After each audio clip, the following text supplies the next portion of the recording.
Assalamualaikum warahmatullahi wabarakatuh. Alhamdulillahirrahmanirrahim.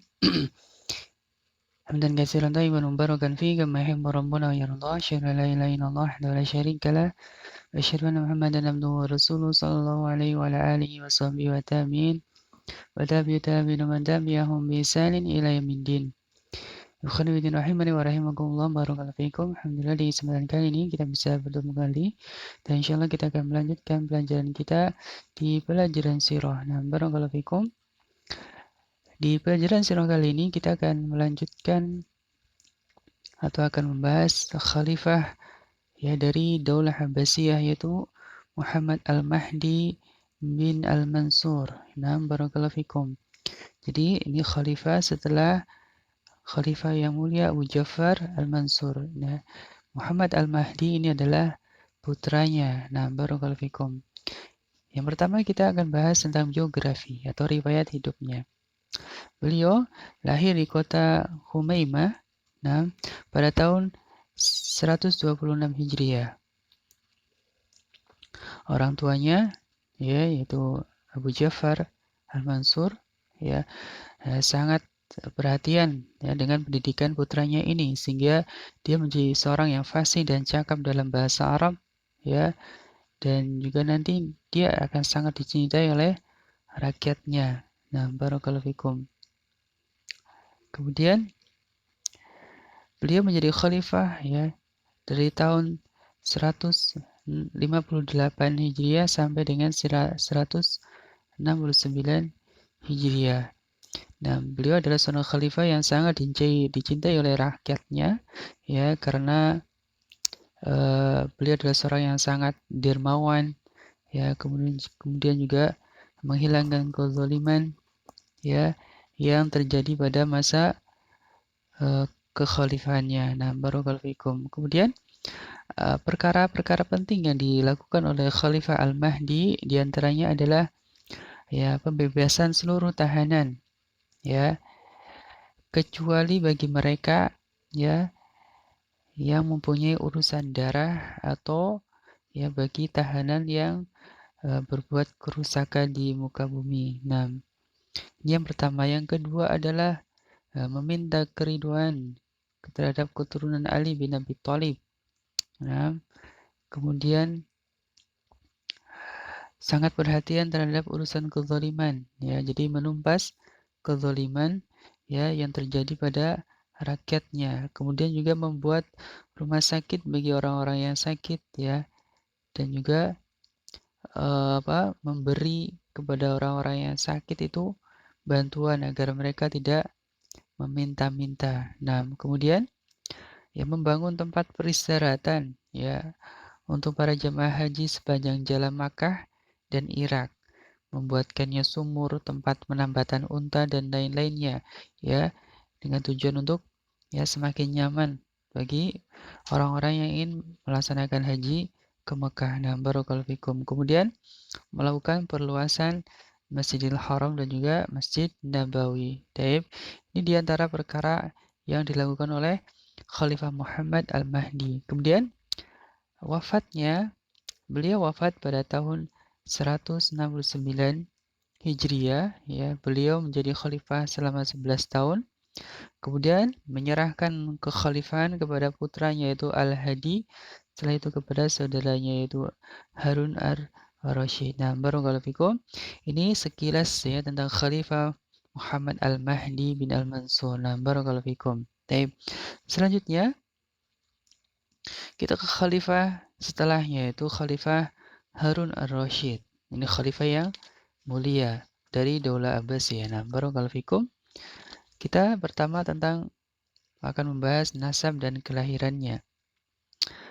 Kunyahnya adalah Abu Ja'far, sedangkan nama dan nasabnya adalah Harun bin Al-Mahdi, ya, Muhammad bin Al-Mansur Abu Ja'far, Abdullah bin Muhammad bin Ali bin Abdullah bin Abbas Al-Quraisy Al-Hasimi Al-Abbasi. Jadi ia adalah seorang Quraisy ya, satu kabilah dengan Nabi Muhammad SAW dan keturunan dari paman Nabi yaitu Abbas bin Abdul Muthalib radhiyallahu anhu. Nah, barakallahu fikum. Khalifah Harun Ar-Rasyid dilahirkan pada tahun 148 Hijriyah di kota Rai. Nah, di kota Rai. Rai di utara Iran ya. Nah, kemudian ayahnya menjadi pemimpin wilayah Rai dan Khorasan. Ibunya adalah Al Al-Khazziyan ya, Al-Khazziran. Nah, Al-Khazziran, kunyahnya Ummu Hadi. Taib. Kemudian sejak kecil Harun ar-Rasyid telah memiliki sifat istimewa, ya seperti pemberani dan kuat. Sifat ini yang menjadikannya sangat layak sebagai suksesor ayahnya saat itu baru berusia 20 tahun sehingga diberi sebutan Ar-Rasyid. Nah, barakallahu fikum. Ini tentang riwayat hidup beliau Khalifah Harun ar-Rasyid. Kemudian selanjutnya perkara penting yang dilakukan oleh Khalifah Harun ar-Rasyid. Yang pertama adalah memadamkan fitnah pemberontakan dari keturunan Ali bin Abi Thalib. Ya, memadamkan pemberontakan dari keturunan Ali bin Abi Thalib ya secara baik-baik ya. Kemudian yang kedua adalah menggagalkan, itu bukan menggalakkan tapi menggagalkan ya. Menggagalkan pemberontakan kaum Khawarij. Menggagalkan pemberontakan kaum Khawarij. Kaum Khawarij ini adalah kaum pemberontak ya yang memberontak kepada Ali bin Abi Thalib dan mereka menolak untuk masuk ke Kufah. Nah, ini kaum Khawarij kayak yang senangnya dalam memberontak kepada penguasa.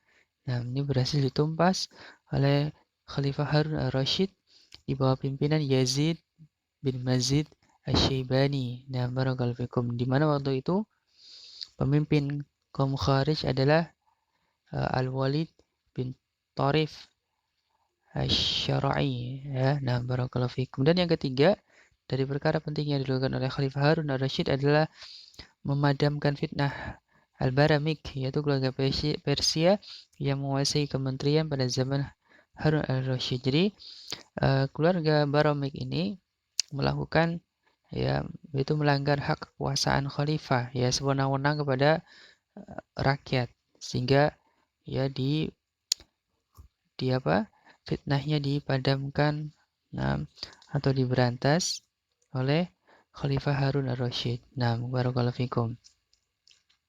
Kemudian selanjutnya adalah tentang peradaban yang cemerlang yang berhasil dibangun oleh Khalifah Harun ar-Rasyid ya. Bahwasanya pada masa Khalifah Harun ar-Rasyid ya terjadi puncak kemakmuran dan juga keamanan karena beliau adalah seorang yang soleh, yang taat kepada Allah dan Rasul-Nya. Nah, kemudian juga menjadikan Baghdad menjadi pusat ilmu, sastra dan juga perdagangan ya dengan diperluasnya Baitul Hikmah. Baitul Hikmah ini perpustakaan ya, jadi sumber ilmu pada waktu itu. Nah, perpustakaan pertama dan terbesar dalam sejarah Islam. Kemudian juga pada masa ini Harun ar-Rasyid merupakan masa kemasan ya peradaban Islam. Nah, barakallahu fikum. Ini pada zaman dulu ya. Nah, kemudian wafat beliau ya Harun ar-Rasyid rahimahullah sakit ketika perjalanan ya dalam rangka menumpas pemberontakan di Khurasan. Kemudian beliau wafat di kota Taus pada tahun 163 Hijriah. Kemudian dimakamkan di sana. Kemudian setelah itu beliau mewasiatkan khalifah kepada anaknya yaitu Al-Amin, kemudian kepada Al-Ma'un, lalu kepada putranya yaitu Al-Qasim. Nah, barakallahu fikum, ini seringkas ya dari Khalifah Harun ar-Rasyid rahimahullah taala. Nah, barakallahu fikum, mudah-mudahan bisa dipahami. Taib, sampai di sini dulu di pelajaran kali ini.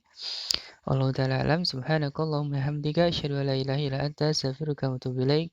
Assalamualaikum warahmatullahi wabarakatuh.